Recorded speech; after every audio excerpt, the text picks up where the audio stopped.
Hi, I was working on this Akai AA-V335 stereo receiver and was trying to figure out what was going on with it. I noticed that the sound out of one speaker was like lower than the other, and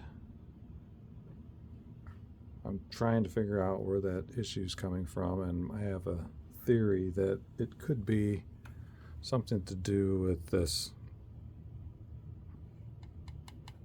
relay here, which is the speaker protect relay. It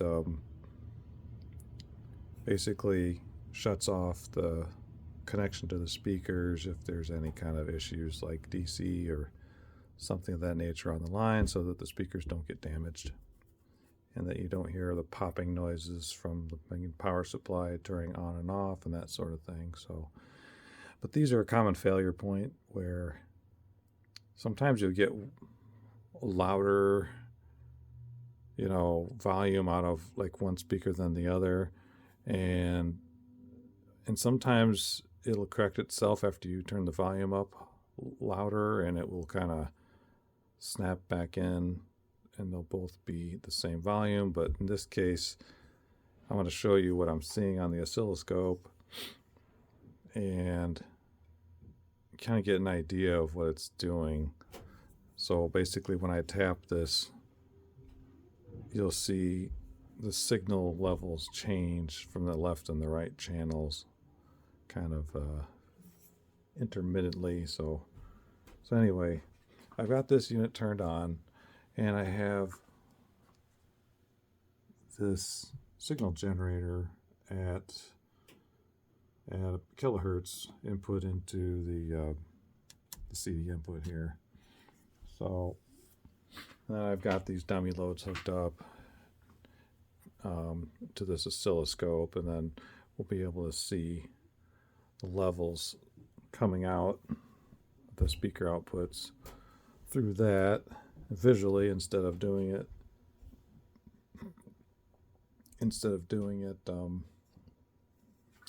through sound. So I'm just going to go ahead and just turn this volume up, and you'll see on the oscilloscope, now we've got signals, and they're actually pretty closely matched right now because they're one on top of the other, so they look very similar. Okay. Now I'm going to go ahead and set this here, and I'm going to tap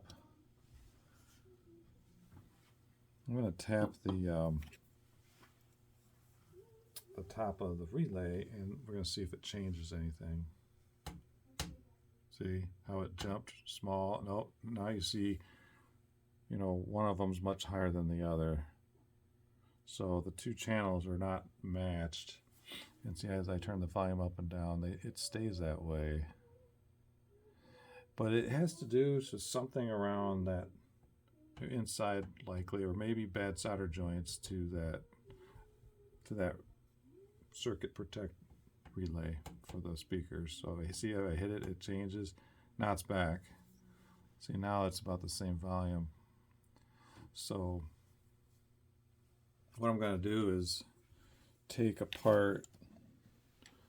going to pull that relay out of the circuit and take it apart, and I'll show you how I clean those contacts, and then I'll put it back together and see if it fixes the problem. So set this over here for now, and I'll get to working on the removal of that relay.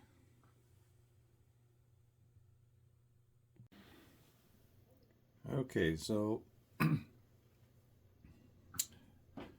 need to get that relay out. So it's going to do a little bit of desoldering and that that sort of thing. I got the unit unplugged. And I'm just going to flip it on its end here. Let's see here. Looks like I'm going to have to disconnect a couple things first. There we go.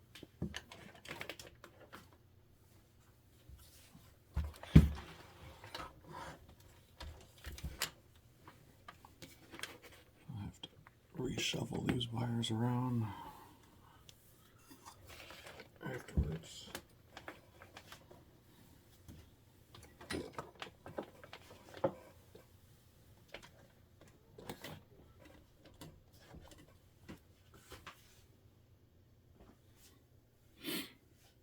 So you can see there's a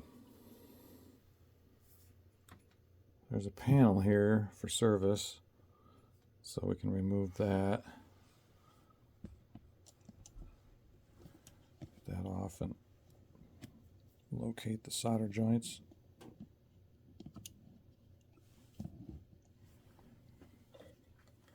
Pull that out of there.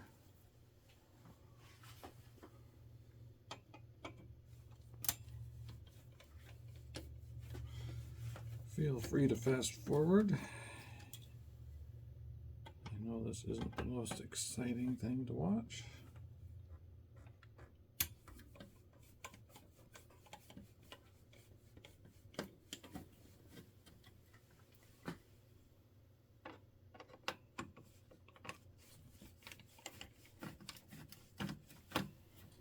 So many of these units,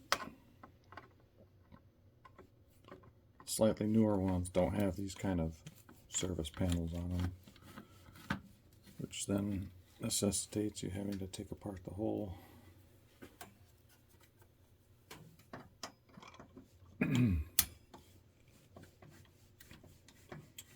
pull the circuit board out from the top, and so having this access is really convenient.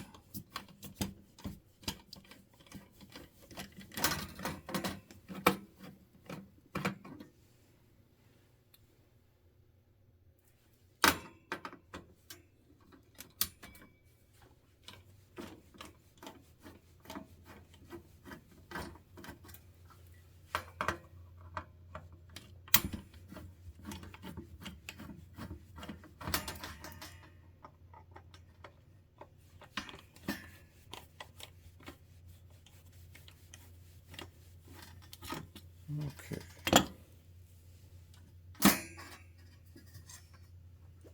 Panel out.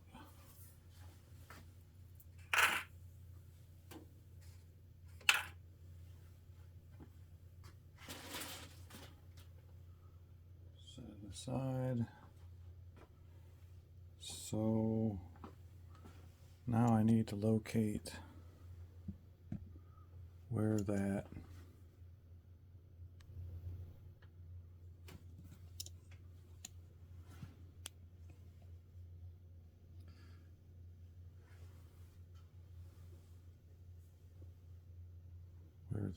relay is, and sometimes what I do is shine a light through from the back side of the board.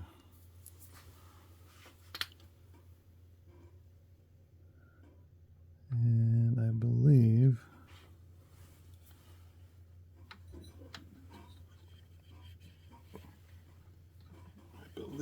it is right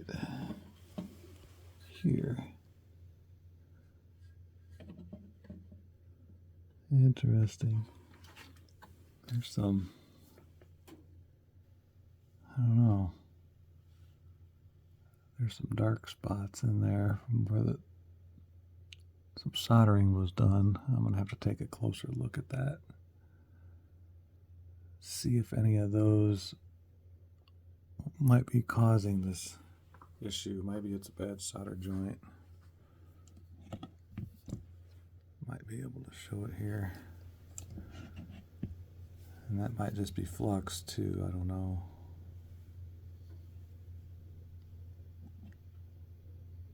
But I'll take a closer look at it and let you know what I find here.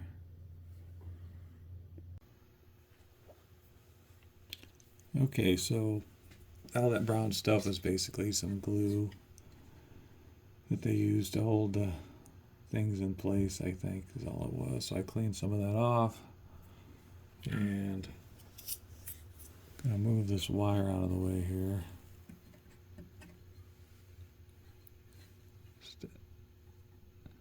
So we can get underneath there and get to the terminal. And then I'm going to apply some flux to these joints just to help solder flow as I use the solder braid. The flux always just helps things flow a little better when you're trying to get things apart like this. So yeah, I got that wire out of the way, and we can get at it with the soldering iron now. So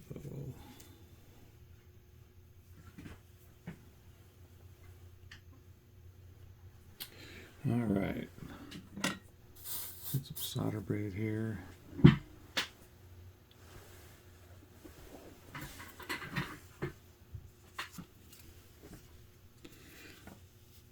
And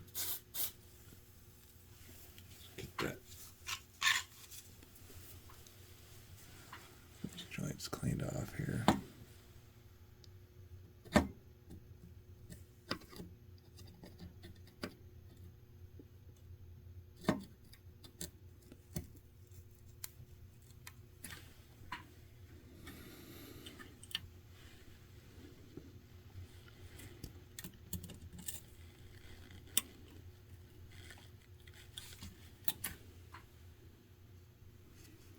And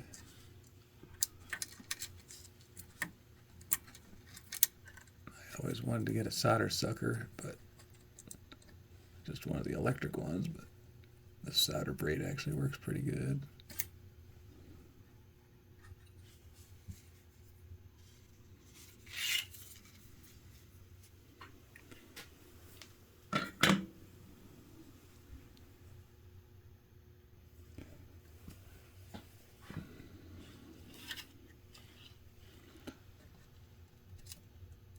Hit this guy.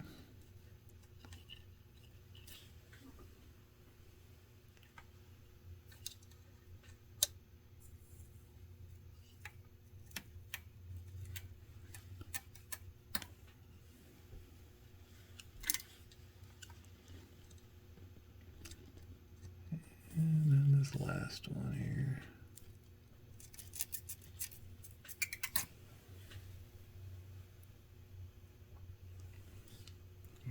Okay.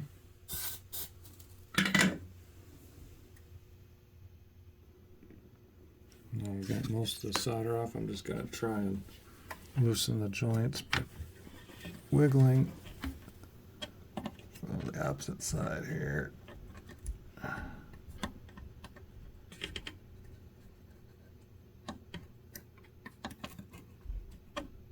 And there we go.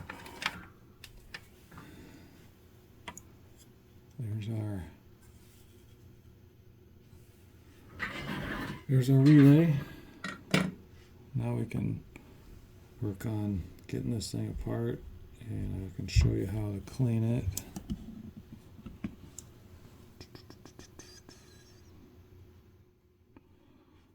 Here's what it looks like out of the circuit board. You can see they've got these little tabs here on either side. You can feel the top is kind of, it'll pop off there. So I'm just going to try and get something underneath there to pop that out over that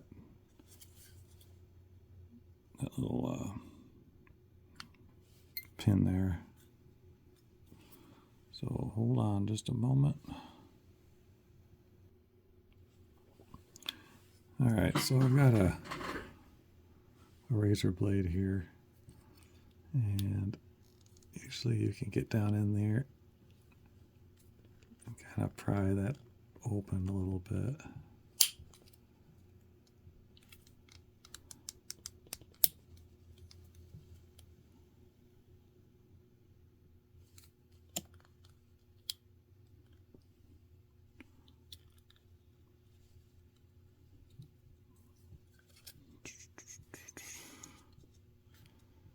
Gonna try different angles and whatnot.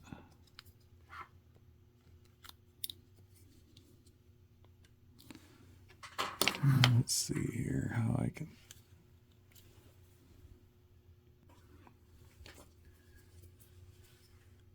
Yeah, you just have to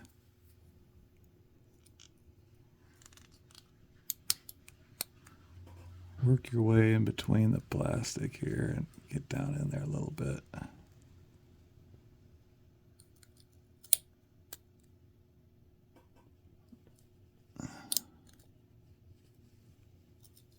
It will come apart, sure.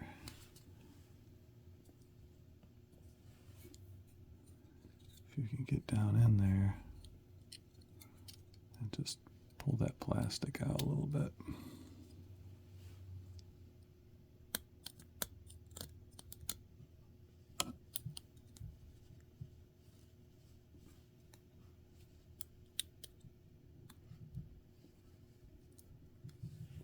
Mm-hmm.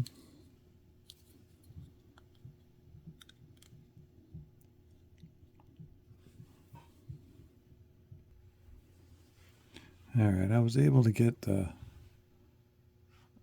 blade underneath there, pull that tab out, then I slid this thin piece of plastic in here. So now that side is free, and then we need to do the same thing on this side.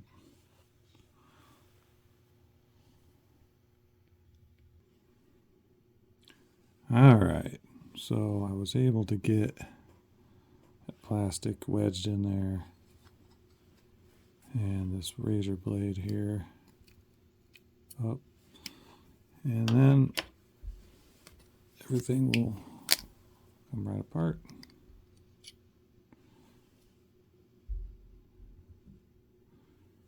And there is our relay. And you'll see, let me show you close up here. See all the contacts in there?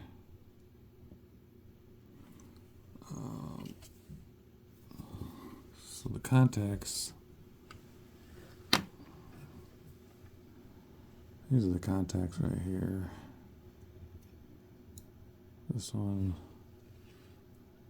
these are all the contacts. And see how they kind of got in black? And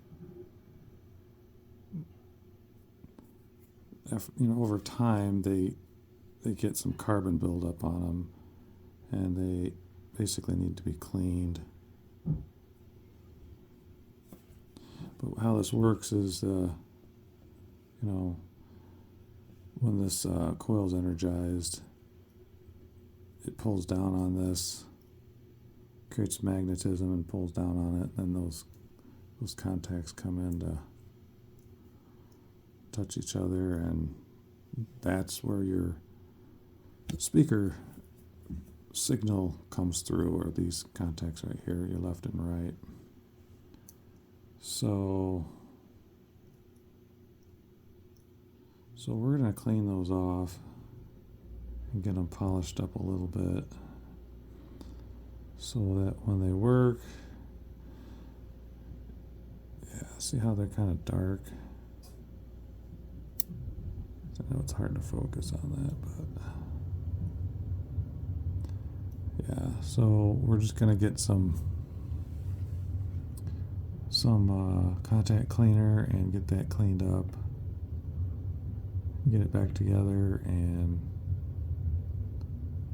See, another thing that can happen too is that the pressure from when this closes can be a little weak. You can see how these are kind of bent back a little bit. So once I clean these, I'll put a little bit of a bend back in them, just a little bit, just to get them, so when they touch, there's good pressure there. And so you can see the one makes contact before the other one does. So we can bend those back a little bit. That'll renew some of that contact pressure, and then get them shined up and cleaned, and should be pretty good. A lot of people like to replace these, which is fine. It's probably the best option, but if this can give you several more years of life out of it without having to buy another $15 or $20 relay, then that's the route I'm going to go. So, all right.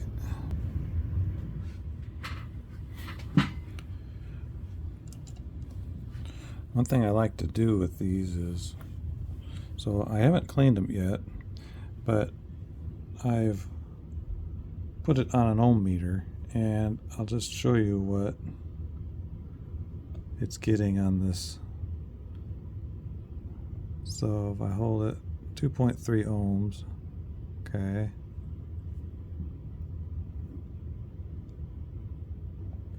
See if we can get it again here.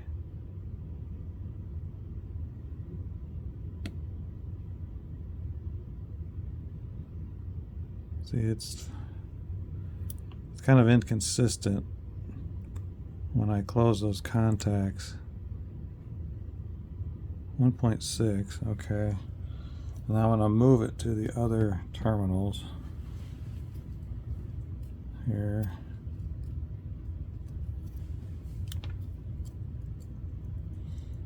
and then we'll measure after and see what we got once we've cleaned them. So now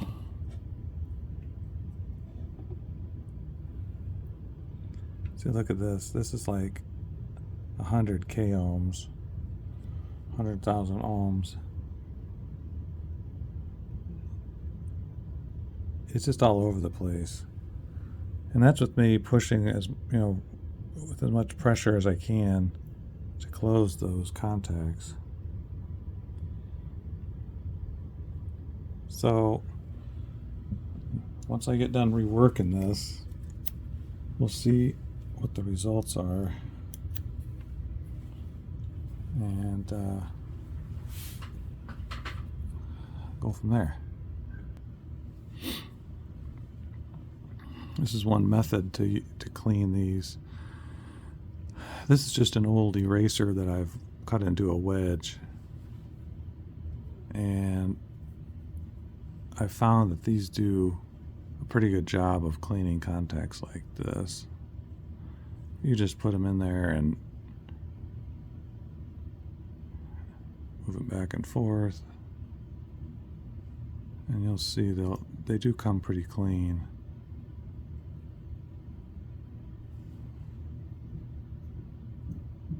See, look at how clean that is compared to this one. See how that is? And now there's that. See how the black on this one? So really, these do a pretty good job, and they don't take a bunch of metal off or anything like that, like heavy sandpaper would. So I kind of prefer this method. After this, we'll spray it down with a little bit of just basic contact cleaner. And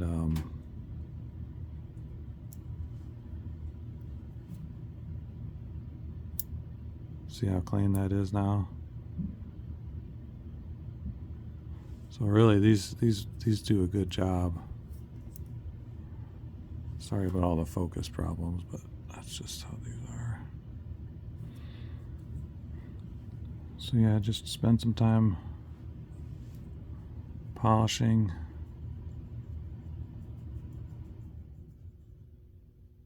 And we'll add a little bit of bend back into these, I think. Just warp those terminals a little bit just to get the pressure back up.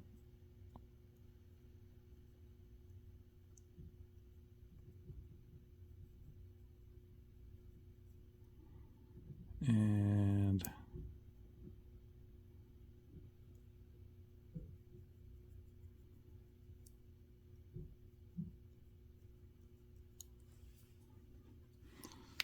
let's see how this looks on super close-up mode. Yeah, they're a lot cleaner. Remember how black they were before?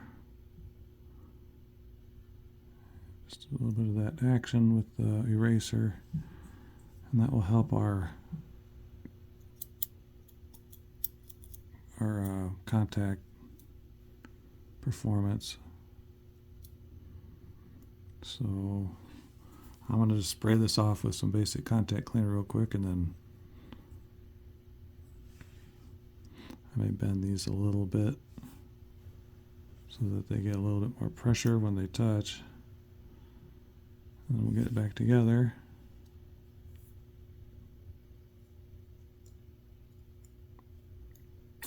And see how she works. Okay, so I've cleaned them up, and I've even gave them a little bit of a bend back so that their pressure is a little bit more when they go together. You can see they're shined up, they're clean.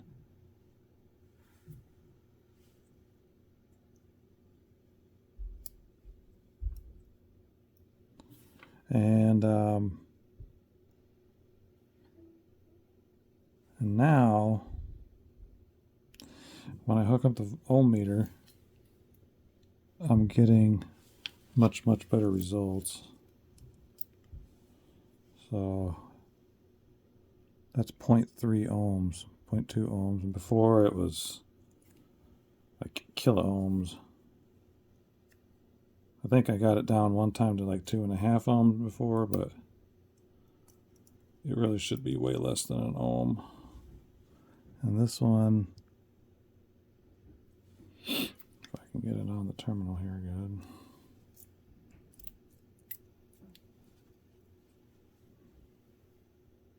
.3 ohms.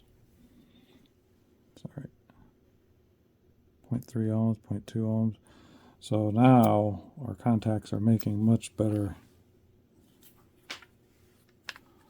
contact. And they're all shined up. See how it's hard to see how clean they are, but I'll show you here. See that? How clean they are.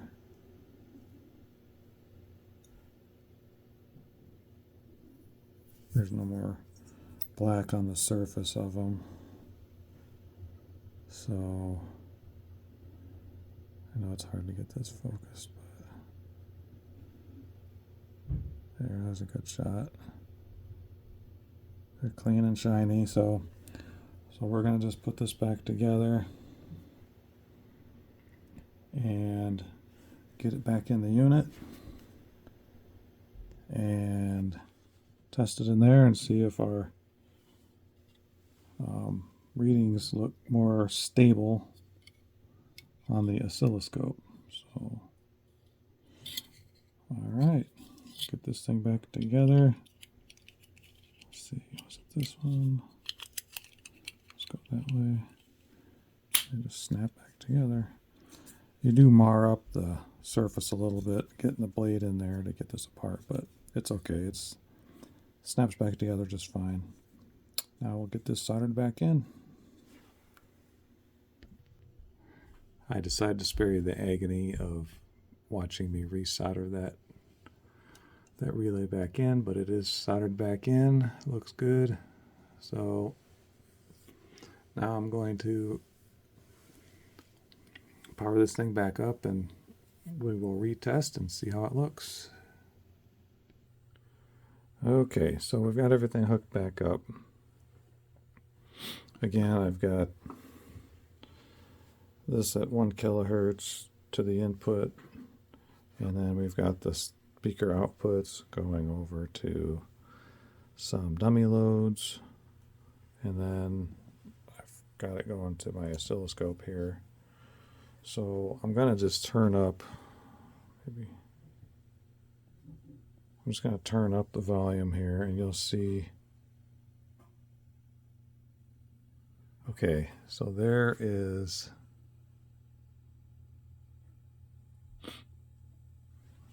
our signal. So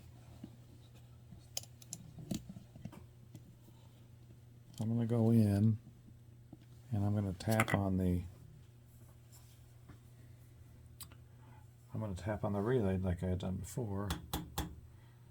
And remember how it bounced around and went high signal, low signal, and just all over the place. And now it's not doing any of that. It's rock solid. So to me that means we have fixed the disparity between the two outputs. You'll see a little bit of difference here, but these I haven't calibrated these, and I've never calibrated these, so I'm sure the voltage is a little different between the two, measurement-wise in the scope, but otherwise it's producing the same basic signal between the two. There we go, there's a little adjustment there.